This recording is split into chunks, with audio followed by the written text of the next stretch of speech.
কি ব্যাপার অনেকদিন ধরে মানে ওখানে তো খাওয়া দাওয়া ঠিকঠাক হয়নি, এই তো কোনো অসুবিধা নেই, তোমাকে ঠিকঠাকই লাগছে। উফ, খাবার নিয়ে বসে গেছে। এখানে মাছের ডিমে ইলিশ মাছের তেল, ইলিশ মাছের তেল দিয়ে পেঁয়াজ আর লঙ্কা দিয়ে ভাজা।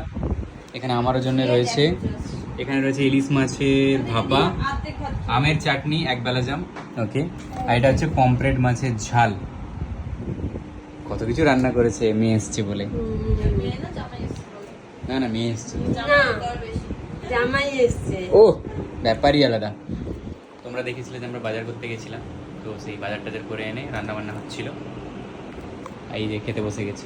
হ্যাঁ, অনেকদিন পর আমি এইভাবে খাচ্ছি, আমি তো এইভাবে বসে। হ্যাঁ, ও কখনো এরকম নিচে বসে এরকম চেয়ারে খায় না, ও এরকম বসে এরকম সবসময় খায়। বরাবর এরকম পা ছড়িয়ে তাকাও, আমি বরাবর এরকম পা ছড়িয়ে এরকম ভাবে খাই। দূরে বিয়ে হয়েছে? হ্যাঁ। ভালো হয়নি না একদম? হ্যাঁ, একদম ভালো হয়েছে। না, আমাকে মা বড় হতো, তুই এরকম পা ছড়িয়ে খাস তো তোর তাহলে দেখবি তুইও দূরে পা বিয়ে ছড়িয়ে হবে। খা, তোরও কিন্তু দূরে বিয়ে হবে। ঠিক আছে, ঠিক আছে, তুই খাস, তুই রিমোটটা আর খাস না, রিমোটটা খেয়ে নিয়েছে, এই তো আধা খেয়ে নিয়েছে, আর পুরোটা খেয়ে নেবে এবারই। তুই ভাত খা, ভাত খা। তো অলরেডি খাওয়া দাওয়ার আমাদের সব রেডি। তো আমরা এখন খাওয়া দাওয়া করি, অনেকদিন ভালো ভালো খাওয়া দাওয়া হয়নি। Let's go. তো এখন আমার পাতে চলে এলো ইলিশটা, তো আমি অলরেডি খেয়ে নিয়েছি, তোমাদের দেখালাম না কারণ এত খাবার তোর ছিল। এখন হচ্ছে পমফ্রেট মাছ। বাহ বাহ বাহ, কি সুন্দর, কি সুন্দর। এখানে পমফ্রেট মাছ আধা খেয়ে নিয়েছে, এই পার্টটা নেই, ও খেয়ে নিয়েছে, তারপর মনে পড়লো ভিডিও বানাতে। ভিডিওতে দেখাইনি।